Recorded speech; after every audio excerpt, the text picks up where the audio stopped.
goes to infinity, it turns out that you're going to get something of the form a times q to the n plus b times q to the 5/6. And if you have ever sort of studied arithmetic statistics of cubic fields, this asymptotic sort of matches, like is similar to the asymptotic of cubic extensions of q or any other or fq parentheses t. Okay, so anyway, I should move on to this next generating function. So this next generating function is connected to Nichols algebras. The second thing in the title of the talk. So in particular, I have an algebra B3, and sort of I'm going to tell you what the generating function is for part of the cohomology of this algebra B3. So what is B3? So B3 is a 12-dimensional Nichols algebra. I'll describe what Nichols algebras are in more generality later in this talk, but for now I'll just tell you what B3 is as an algebra. Okay, so B3 is a graded algebra. It has 3 generators, A, B, and C, where they're all in degree 1. And there are some relations where A, B, and C all square to 0, and then you have some further symmetric looking relations. Okay, so AC plus CB plus BA equals 0 as well. Okay, so this is sort of labeled 3, okay, because this is not why it's labeled 3, but notice that there is an S3 action on B3, right, which permutes A, B, and C. So these relations are symmetric enough that this makes sense. And so you get S3 action on the X algebra of B3. Okay, and if you compute this generating function, you get something that looks oddly similar to the first one.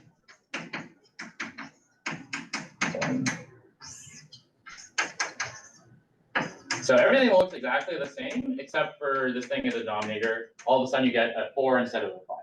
All right, but pretty much they're the same, modulo of that. So how do we get this generating function? This turns out to be a lot harder than H. So this was a computation done by Stefan and Vai. So in 2016. So what they did was they compute, and using entirely algebraic methods, like they're different from when I'm talking about this talk, they compute the entire cohomology ring X, B3, AK.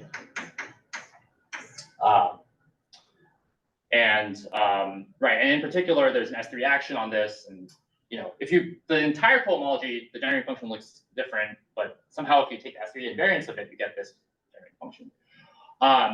Okay, and finally, you can ask the same question as H, except for the local sort of ring, FQ double bracket T, and you get this.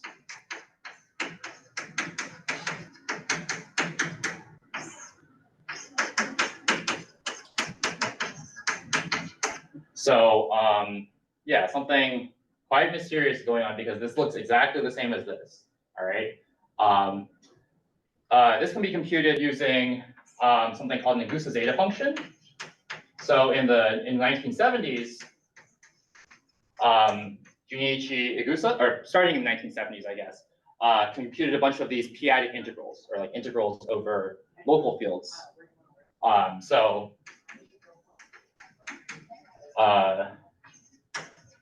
And these p-adic integrals, which I won't talk too much about because this is a topology seminar, are called Igusa zeta functions. So somehow, because of this special parameterization of cubic algebras that I mentioned briefly, this number can be computed as some integral, and you end up with the following quantity. All right. So we have these 3 generating functions. They all have pretty much the same shape. Okay. Why is that? Turns out the answer is given by algebraic geometry. So wait, can I right here? Is it on the Zoom? Yeah, that was good. Probably don't go. Yeah, okay. So why are these generating functions the same? So the answer is the geometry of moduli spaces of triple covers of A1. Okay, so A1, right? So the way that you make this translation geometry is that a cubic algebra over FQ join T is the same thing as a map from C to A1, which is finite flat of degree 3. All right. So that's what I mean by triple covered A1 here. So here's a theorem of Dale Picard in his thesis in 2014. So if you consider, like, if you try to parameterize triple covers of A1, this first of all exists as a smooth Lee-Mumford stack, or orbifold.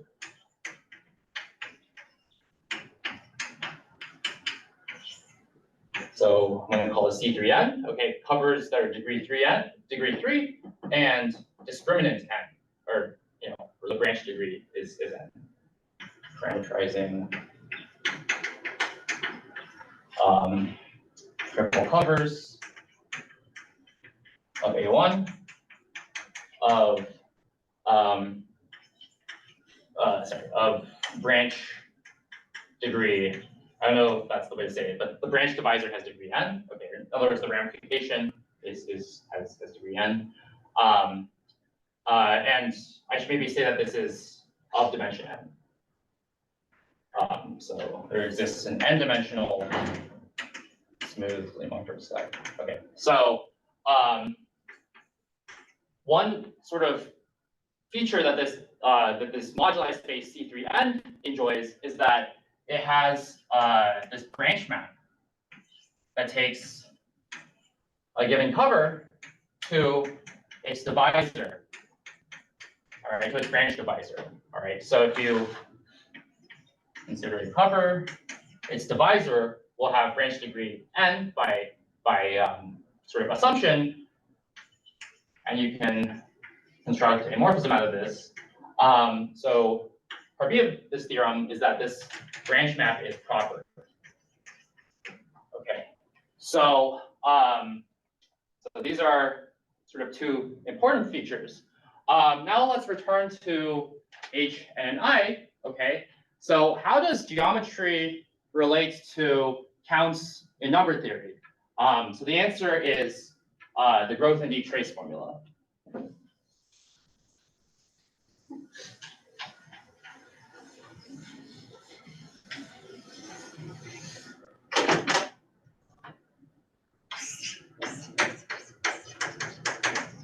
And let me just recall that for you guys. So if you have a variety, or more generally, just any algebraic stack over FQ, let's call it F, you can compute the number of points of X in terms of the cohomology of X. Sorry, yeah, in terms of the cohomology of X. So let me just write this formula down. So there's some Frobenius operator which acts on the compactly supported cohomology of X. And technically this is ital cohomology, but we're just going to treat it as cohomology, and I'm not going to write ital everywhere because it's not necessary, or because it would take up a lot of space. So in other words, growth and detrace formula gives you a dictionary between point counts and cohomology. All right. So I think most of the time this is used to sort of, like, most of the time I think the cohomology is what we know more about, right? We have a lot of ways to study cohomology of varieties, and we can use that to say something about the point count. But another maybe important perspective is that you can also say something about the cohomology if you know the point count. That's part of what we do here. So how are H and I related? So if you look at the so if you look at the generating function for H, right, this global generating function, and the generating function for the local count I, these are related by Poincare duality. So in terms of the variables, we just make this substitution to get from here to here. Okay. And why are they related by Poincare duality? So, so I'm not going to dwell too much on this. The Poincare duality is between the compactly supported cohomology of the entire stack C3n. Okay, so the point count of C3n over FQ is going to be exactly the global point count over there, and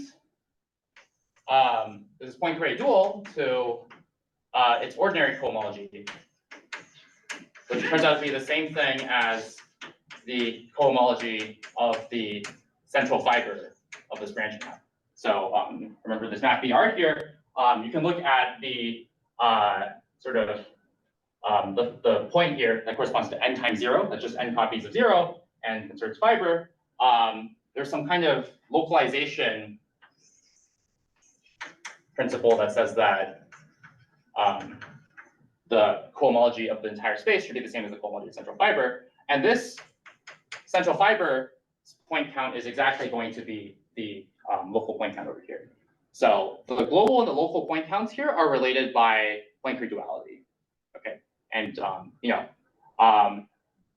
maybe and then I think I'll spend most of the rest of the talk talking about how this is related to n. But first, I want to talk about what you can do for higher degrees. So, also I should say that if there are any questions at any time, you should feel free to stop me, like right now, for example. Okay. So,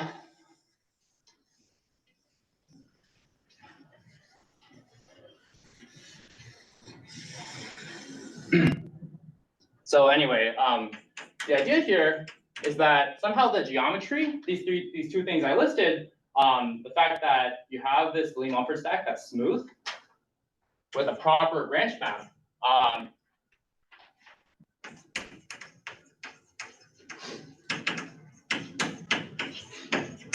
you can obtain all three of them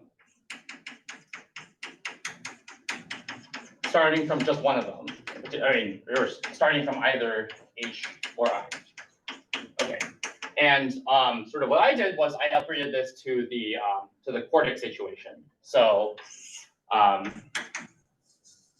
so if you try to do the same thing with just quartic algebras, right? Construct the moduli space of quartic covers of A1. It doesn't work because that moduli space is singular. Okay, so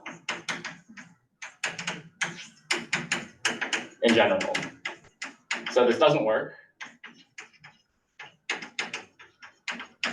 for quartic algebras. However, if you add some extra data, then you actually get something nice. So sort of what I did was I showed that you can construct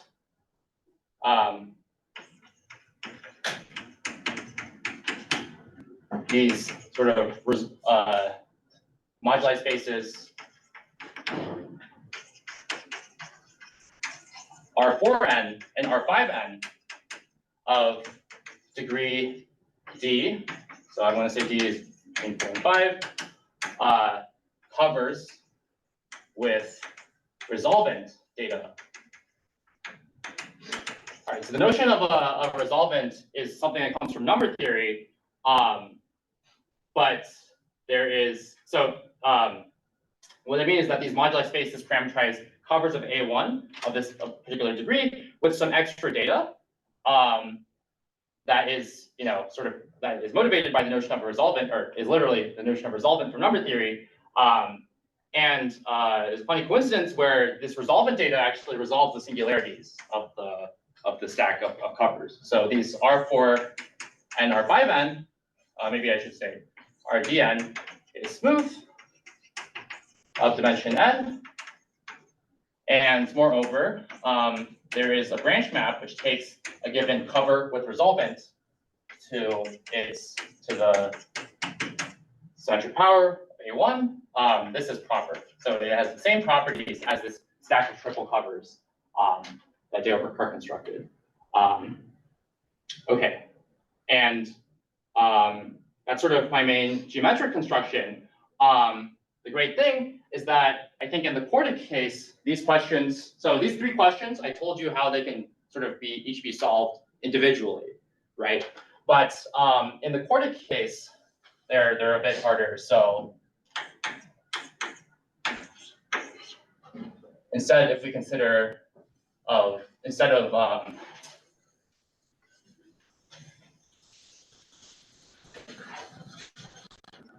cubic algebras, we consider quartic algebras.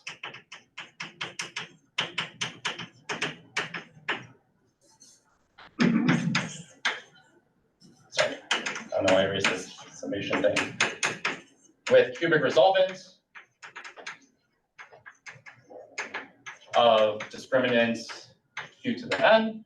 And we also consider the same, we replace B3 by some next Nichols algebra B4, and consider the S invariant part of it. And then we sort of upgrade this to also account of local algebras with cubic resolvent. Then the same principle from earlier, this idea that the geometry of our moduli spaces can be used to obtain any of the counts from either H or I. That still holds. So so part I was actually known for degree 4. All right. This is computed by Igusa as well. It's much more complicated than the computation of the degree 3 Igusa zeta function. Degree 5 is unknown on the other hand. Let me just tell you what this is. This is going to be some complicated polynomial f of qt divided by 1 minus t, 1 minus t squared. So now there are like these 5 denominator terms. Sorry, this should be qt, q squared, t squared. No, sorry. Okay, it's this. 1 minus t, 1 minus t squared, 1 minus q to the 6th, 1 minus q to the 2nd times t to the 8th, minus q to the 3rd times t to the 12th. Here f is just some complicated irreducible polynomial. So Igusa computed this, all right? So this is known by Igusa. There's some way to compute this local count using some integral. But I think these first two were unknown. And sort of using the geometry of sort of my construction, Rn4, I can exactly say what these generating functions are. So this is going to be f of q inverse qt. So you make the same substitution as we did over here.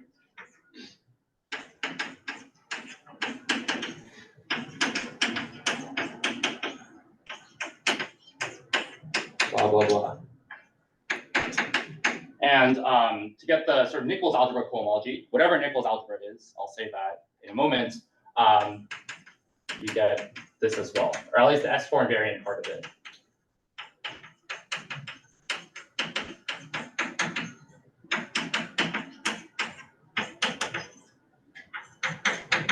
Okay.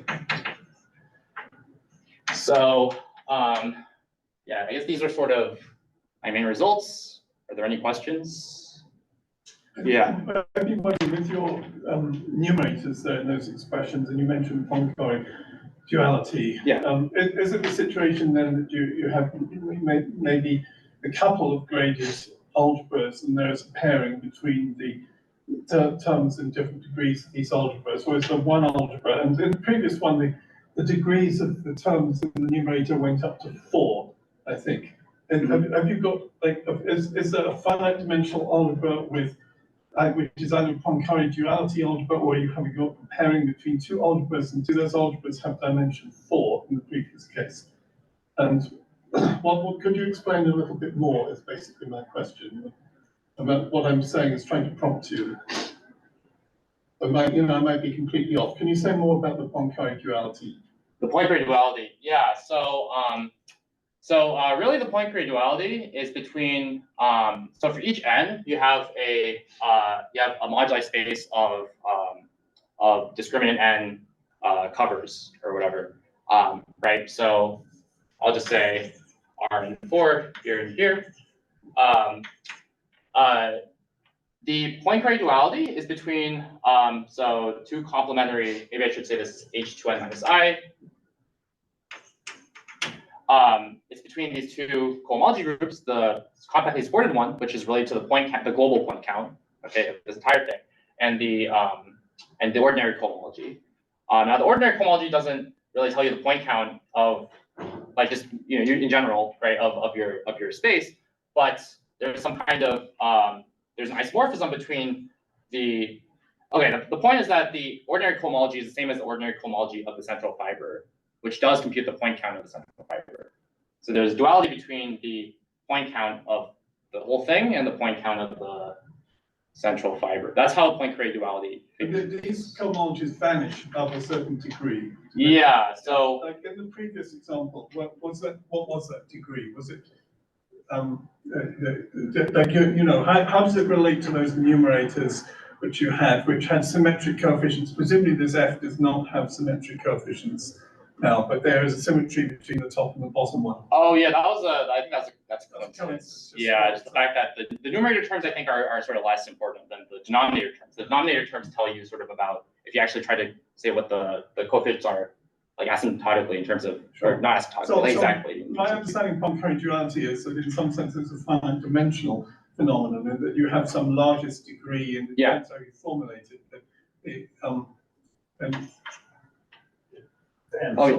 It's 10, is it? N. Yeah. It's N. Yeah, these are n-dimensional. There's infinitely many things exhibiting Poincare duality here that are packaged together in one dimensional function. Yeah, so in the previous example where n was 3, right? No, and that n was the superscript 3, Which n? subscript. Yeah, subscript n always means the discriminant. It's that n. The superscript is just the degree. Yeah. Right. So in the previous example where you actually wrote those numerators down, maybe this one. I'm wondering how are you simply saying that the coefficients of the numerator in the top one are the reverse of the coefficients in the with a structural reason for that? How is it manifesting itself in the series which you're putting it up? Oh, they're not the reverse in general. It's like the it's just that the like you just make this like F is not like symmetric in any way. No, but between the top one and the bottom one, you've got F of Q inverse there and F of Q at the bottom, so which suggests that the coefficients for the top one go in the reverse order to the one in the bottom if you were to multiply by some. Oh, I see what you mean. Is that how it's manifesting? How does Poincare duality manifest itself in what we see in front of us? Is what I'm saying how it manifests itself? So I think it's pretty much what you're saying about the just the coefficients get reversed or something. Okay. I don't know if there's like a deeper sort of.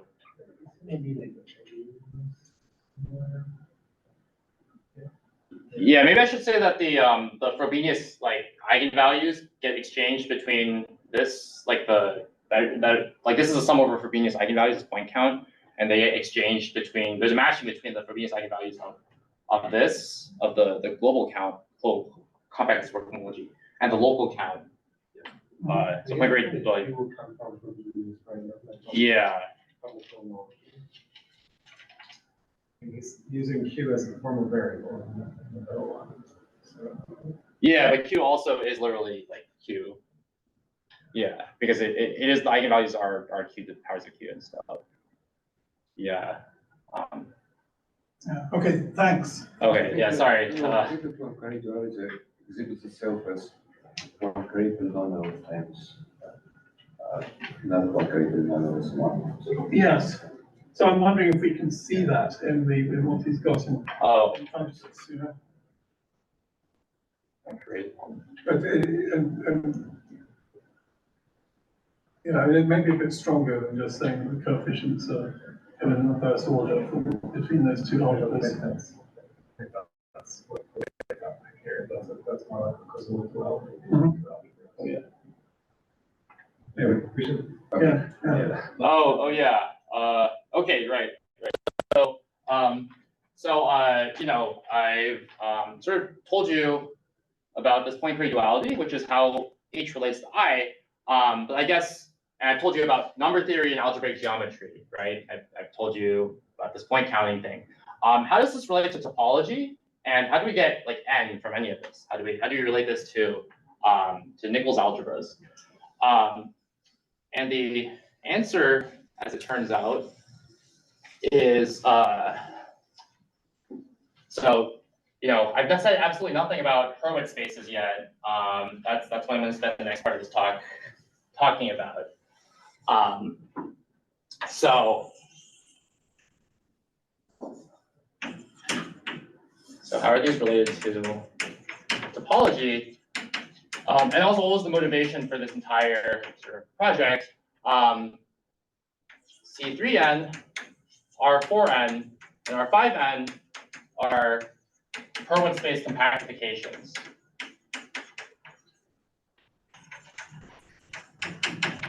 And not only are they Hurwitz space compactifications, I'm going to give you some extra sort of properties that they enjoy. They are smooth. They have these proper branch maps down to sim n. And that's sort of what I mean by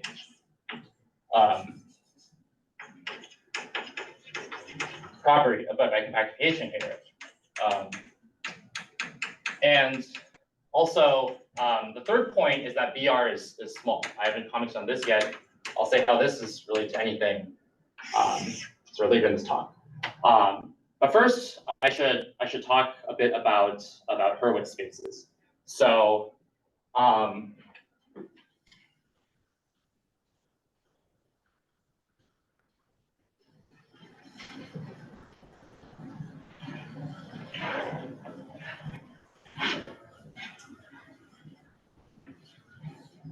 what are Hurwitz spaces, and how are they related to topology and number theory?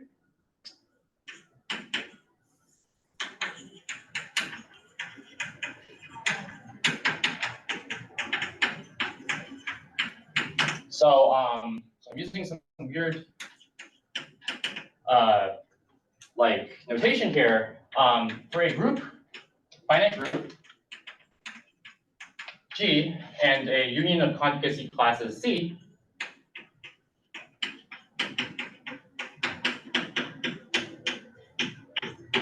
All right, so there's two pieces of data, C and G. The Hurwitz space okay, I'm going to call this HGNC, which is not the notation that Craig uses like, at all. But this is some new notation that I made up. Is the moduli space. So this is really some stack, but it's a moduli space that parameterizes branched. Okay, maybe I should say possibly disconnected. That's why I'm using different notation, because we're allowing them to be connected. Branched G covers of A1. All right, so by this, you know, by branch G cover, I mean you have a map from a smooth curve C to A1, such that away from finitely many points, it's a G torsor. It's a G principal bundle. Okay, so such that with. So I have to tell you what N and C, how do they relate to this? With N branch points, and you require that around each of these branch points on A1, the local monodromy has to be inside C. All right. So Hurwitz space is a moduli space of branch covers with prescribed monodromy and ramification. Okay, and I guess it's sort of just based on the definition, based on the way I said, ramification. So it's these things are pretty relevant to number theory.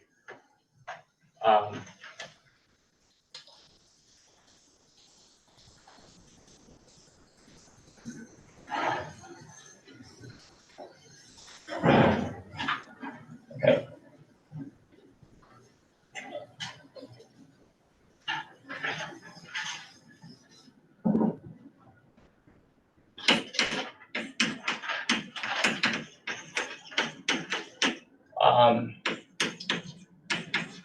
So the relationship between Hurwitz spaces and number theory is that the point counts of Hurwitz spaces. So Hurwitz spaces, first of all, exist over FQ for most Q.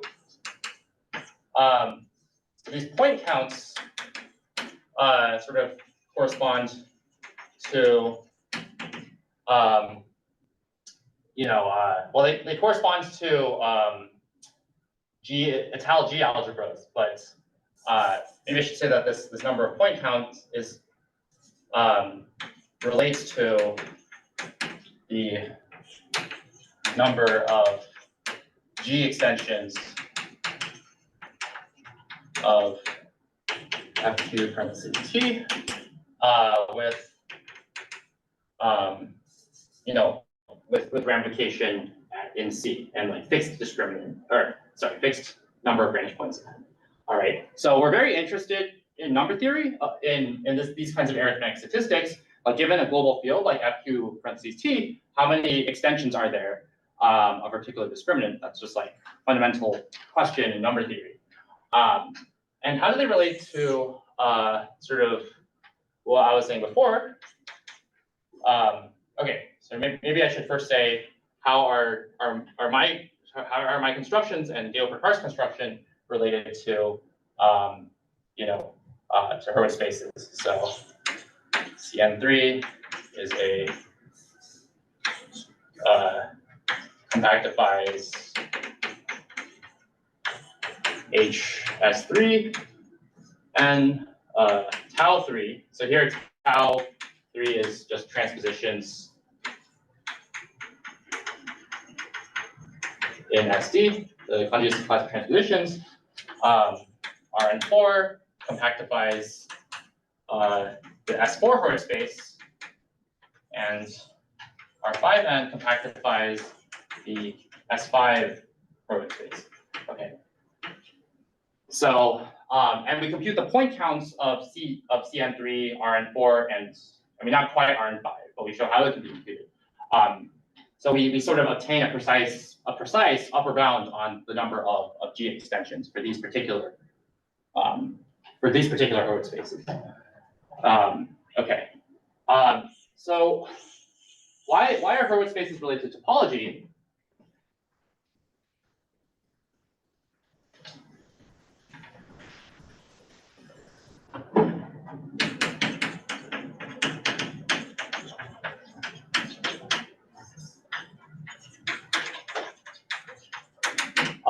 So if you consider the following map, I'm going to call it the branch map again. There's a fact about the branch map. The branch map, which takes a given cover to its n branch points in the configuration space of points in A1, this is finite Ital. Or in other words, it's a finite covering map. Okay, so that's really fantastic from the point of view of number theory, because of topology, because this conv n here.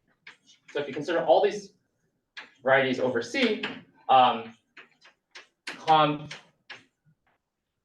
n A1 of C, which is just going to be the configuration space of unordered points in C. Sorry, maybe I should say that this is unordered configuration space. So this the space of n unordered points, distinct points in C, is it's a KG1, right? It's specifically a classifying space for the braid group Bn. Okay. So what this means is that you can study Hurwitz spaces, you can, and their cohomology. So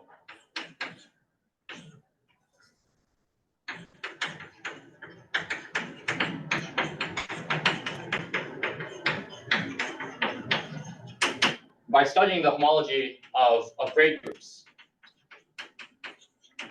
And in particular, like if you can show that the homology of grade groups with some particular coefficient stabilizes, like, like they did in Ellenberg and Westerlund, Ellenberg-Tran Westerlund, then you can say something about the point counts of Hurwitz spaces using the Grothendieck trace formula. So yeah, that's why Hurwitz spaces are sort of amenable to topological study. And yeah, maybe I'll just write down these names. So Ellenberg, Westerlund did this for sort of Hurwitz spaces for dihedral groups back in 2016, and more recently, Ellenberg, Tran, Westerlund studied the homology of Hurwitz spaces from the topological point of view for general groups. So that's this has sort of been a pretty fruitful technique used to study these field counting problems in number theory. Okay, so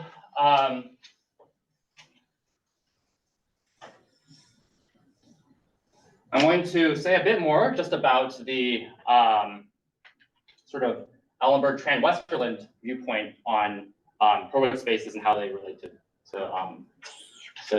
homology, to the topology.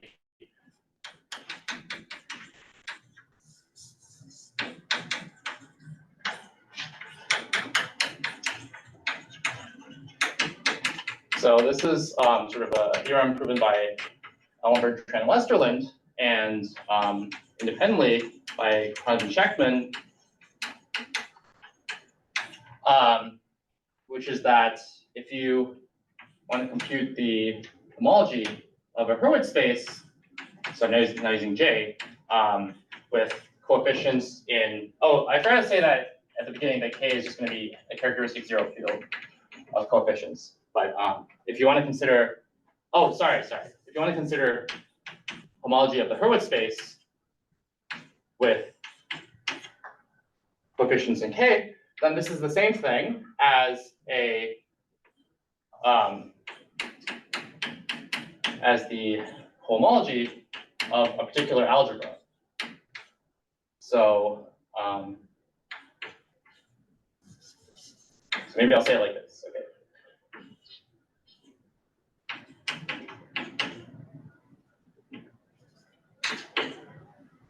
And you take the G co-invariance of this. All right.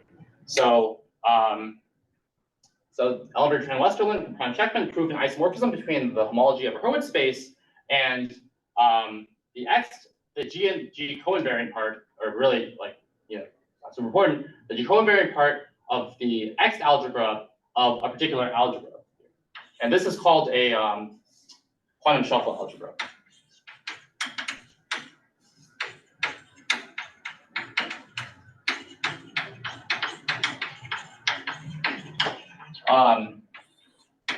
And how is this defined?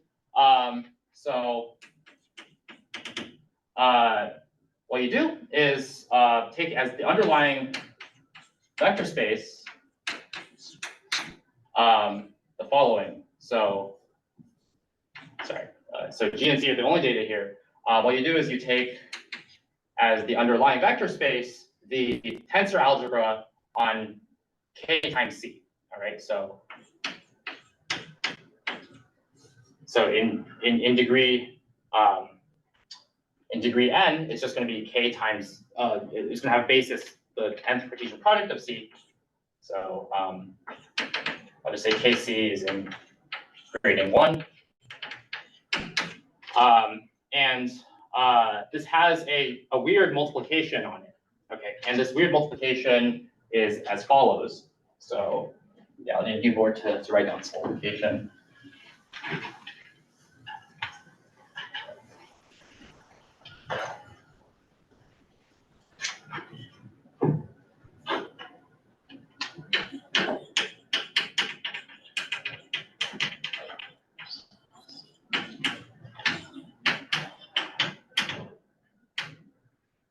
So if you have an element of AGC, it's going to look something like A1 through AN, okay, or at least the basis element.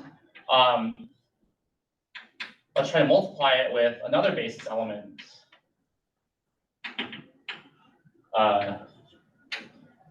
Sorry, BM. Okay. What is this? It's going to be a very complicated sum over n comma m shuffles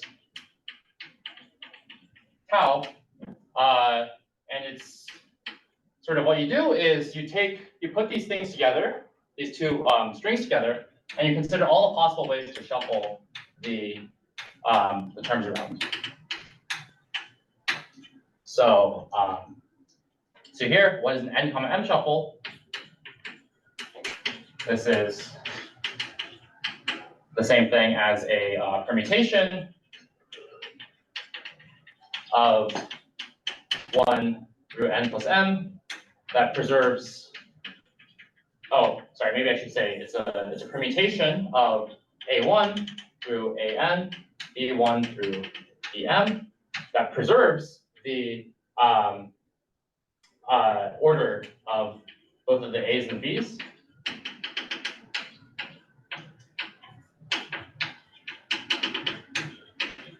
And what do I mean by tau tilde? So tau tilde is sort of the canonical lift of tau to the braid group Bn plus m. All right. How does the braid group act on k c to the n plus m? So what this does is, if you have a generator sigma I and let it hit a term like this, then you sort of switch the I and the I plus 1 terms, and you conjugate one of them.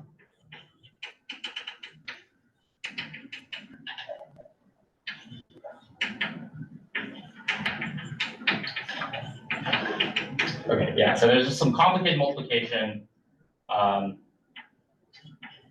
this thing. All right, anyway, so so the point of this board, all right, if you don't want to read all this, it's just that there's this really messy, horrible algebra called AGC with a terrible complicated multiplication where there's this sum, it is defined by this massive sum, right? If n and m are big, it's really hard to write down all these like explicitly what multiplication is. And the reason why we care about this complicated algebra is because its X algebra computes the homology of Hurwitz spaces. Okay, and the why do we care about the homology of Hurwitz spaces? Because it helps us count fields. So actually, Bertrand Westphal, even despite how annoying this AGC is, Bertrand Westphal managed to make this work. Right, they use count to at least provide an upper bound on the number of G extensions.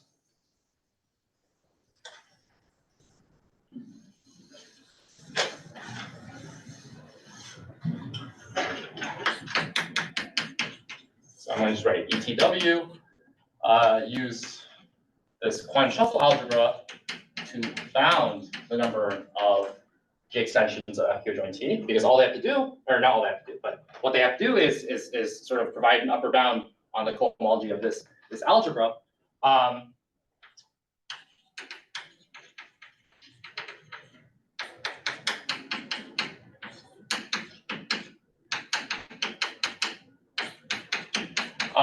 But how do they actually do this? What they do is instead consider a simpler subalgebra and bound the cohomology of that. So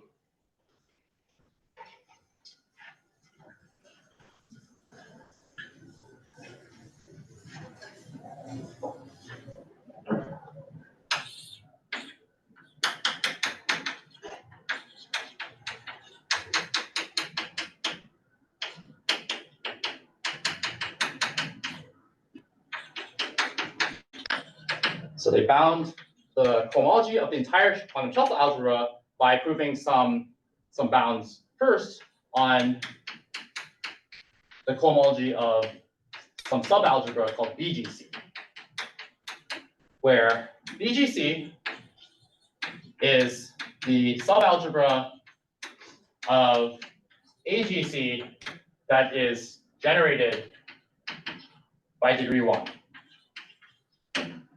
Okay, and this is called the Nichols algebra. So you know, these algebras I gave you earlier, like B3, B4, B5. So B3 was equal to the Nichols algebra for S3, tau 3. Same thing with B4 and B5.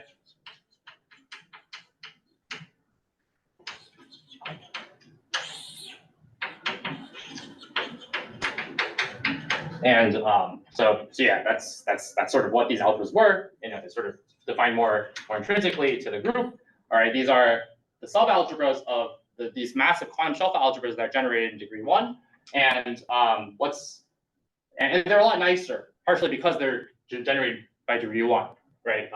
Like these AGCs, they could have, you know, infinitely many generators and infinitely high degrees, but that doesn't happen with Nichols algebras. So it's much easier to work with these.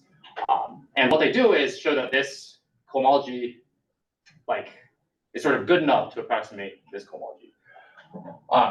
Okay.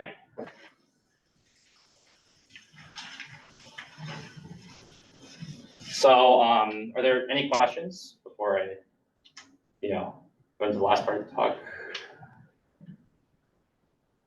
All right. So,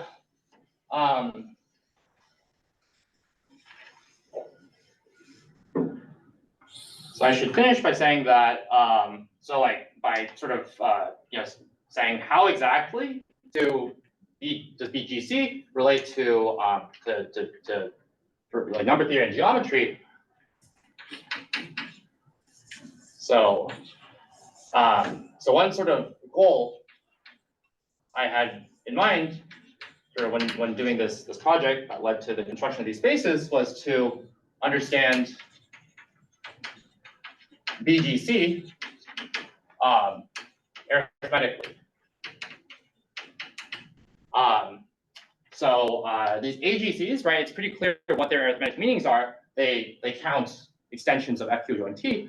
However, these are really complicated and hard to understand. But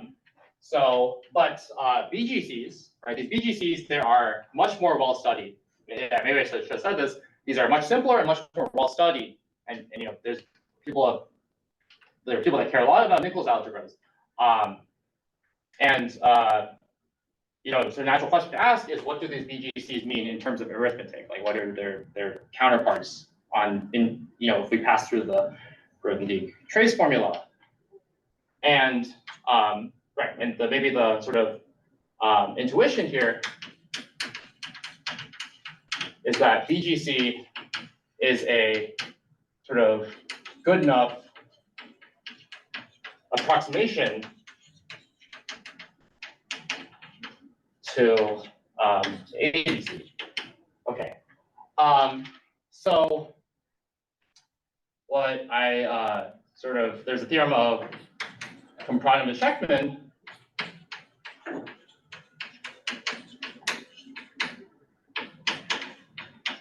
which relates the cohomology of BGC to the following cohomology group. So if you take the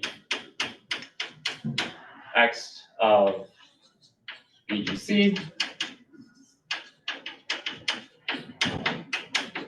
and look at the G co-invariant parts, then this is the same thing as the homology of sim n A1 with coefficients in the following reverse sheaf.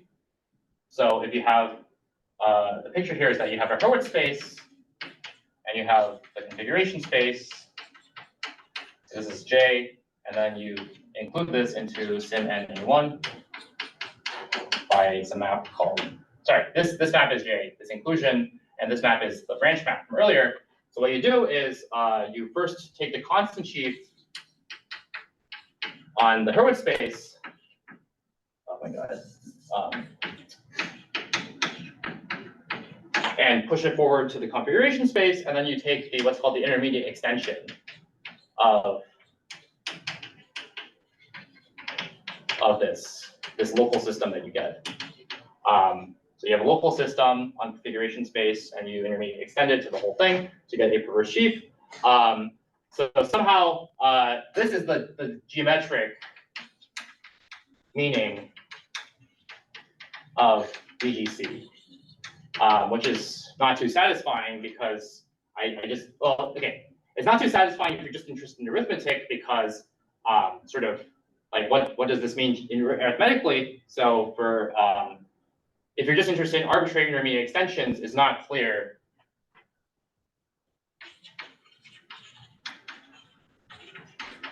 what intermediate extensions mean in general from the point of view of arithmetic.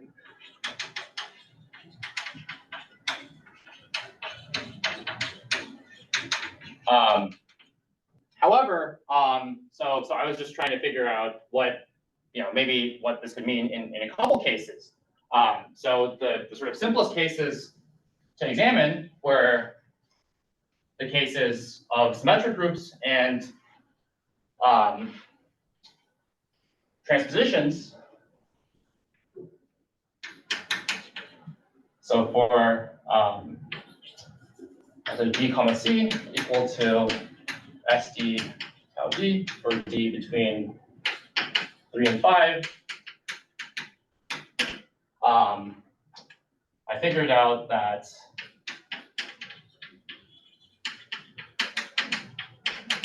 so if you consider this, this Nichols algebra, and consider its cohomology, then this counts in the sense of the trace formula when d equals 3, cubic algebras, right, in the sense of CM3. So anyway, with resolvents, and then I should say d equals 5, also quintic algebras with resolvents.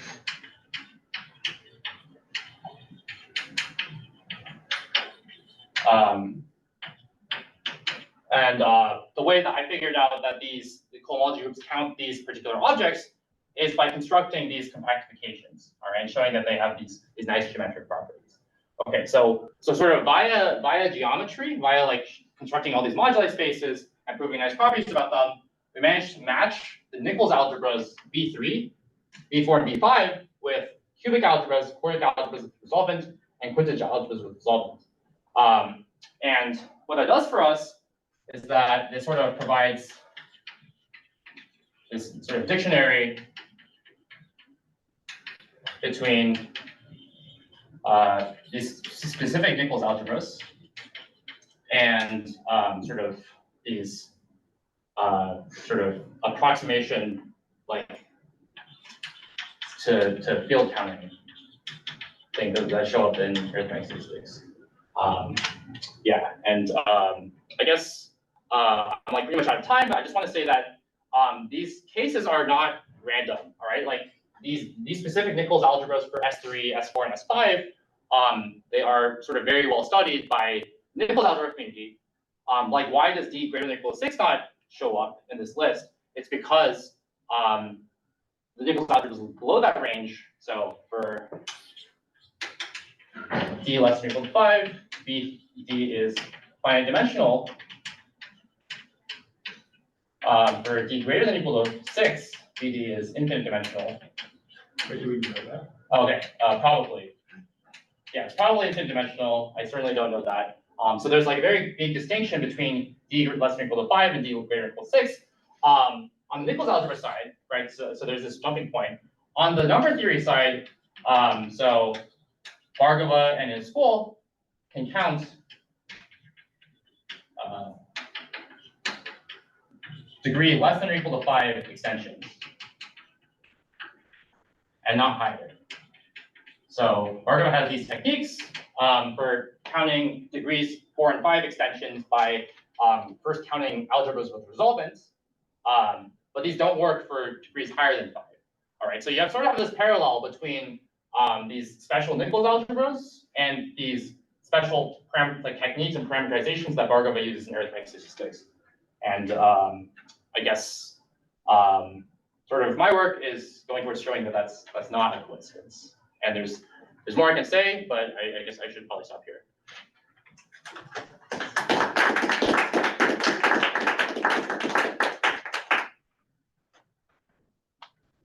Speaker. Yeah. I have a stupid question. What prevented you from stopping at d equals 5? Oh, okay, that's not stupid at all. That's actually so that goes into the constructions of these sort of resolvent moduli spaces. So there are these techniques for counting degree at most 5 extensions that and the way they work is that we have these so we can count cubic algebras pretty easily. I didn't really say how, but we can count them. We can count cubic algebras because there's a special way they're parameterized. And here's just like a fact. So a cubic algebra over R is the same thing. Okay, maybe I should say Z. A cubic Z algebra is the same thing as a binary cubic form. A binary cubic form is just 4 numbers. So if you have a binary cubic form like this, up to some kind of equivalence, then that's the same thing as a cubic Z algebra, right? And it's very simple parameterization. It's just 4 numbers, right? So if you want to count cubic algebra, all you need to do is count the ways that you can count equivalence classes of things like this. There's no such thing for just quartic algebras, but if you add some extra resolvent data, then quartic Z algebras with some extra resolvent data is the same thing as some other linear algebraic data. Okay, and same thing with quintic. All right, and that's actually what we use to construct our stacks and show they're smooth and stuff. So, so these special parameterizations are used to construct R4n and R5n. There's no parameterizations for anything higher than that. It's possible to prove that you can't get any parameterizations like that. And the parameterizations, the fact that you have these vector space parameterizations where they're parameterized by just like a vector space, points in a vector space, that's used to show that these are smooth. So, so the reason you can't do it for degrees higher than 5 is because I don't know how to construct like these smooth compactifications with some nice properties like smallness and stuff like that. Because I rely on these parameterizations in order to construct these modular spaces. Yeah, so that's why it doesn't work because the techniques just the parameterizations don't exist. Is it possible to figure out what those x's count in some similar way, but not necessarily? Yeah. Certain degree algebras. So if it was possible, that would be amazing. Because like, why do these techniques work for like? It's like if it were possible to figure out what the x's count, then maybe like in geometrically somehow, maybe that would translate to some like okay. We take that geometric construction, turn it into arithmetic, we get some parameterization like this, and we use that to count degree 6 extensions or something, right? That's the hope, yeah. But Yeah, that's what you did by generalizing d equals 3 to d equals 4 and 5. Yeah, pretty much, yeah. Sorry, did you say that like those parameterization don't exist as in like it's a limit or like somebody proves they don't exist? So so if you look at this, it's very specific kind of data. So this is a vector space, right? Degree 4 vector space. Yeah. Mod GL2, mod a reductive group. And what's special is that GL2 acts on this with a dense open orbit. Okay, I can't write this word, but yeah, there's an open dense orbit. That's really special. This is called prehomogeneous vector space. And what's also special is that V has the same dimension as GL2. That's okay. But anyway, even without that, GL2 acts on V with a dense open orbit with generic. So with this dense open orbit, if you look at the stabilizer is S3. Okay. There's a classification of all things of this form. All right, reductive group acting on the vector space with a dense open orbit.